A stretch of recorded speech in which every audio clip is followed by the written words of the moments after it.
এই তো ডানে আর্মি ভাইয়ের স্কোয়াড আছে, বামে হচ্ছে পুলিশ, বাইকারদের সামনে হচ্ছে পুলিশের স্কোয়াড থাকবে এবং একদম পিছনে হচ্ছে আর্মি স্কোয়াড থাকবে। এখন যদি কেউ রাস্তার মাঝখানে দাঁড়ায় যারা ছবি তুলেন, ভিডিও করেন, সেক্ষেত্রে কিন্তু আর্মি ধরে আপনাকে ব্যাগ পাঠিয়ে দিবে, সাজেকা ঢুকতে দিবে না। তারা এখানে এটা বলে দিছে, এখানে অনেক কথাবার্তা হলো, কথাগুলো একটু মনোযোগ দিয়ে সবাই শুনবেন। That's it. দেখেন বাইকারের অভাব নাই, হিউজ বাইক আজকে সামনে পিছনে।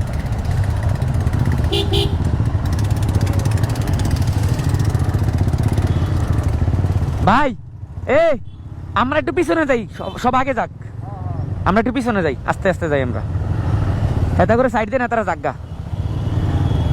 দেখেন সামনে কত পরিমাণে bike, huge bike, huge. Sajek মানেই বাইক, সাজেক ভ্যালি মানেই বাইক।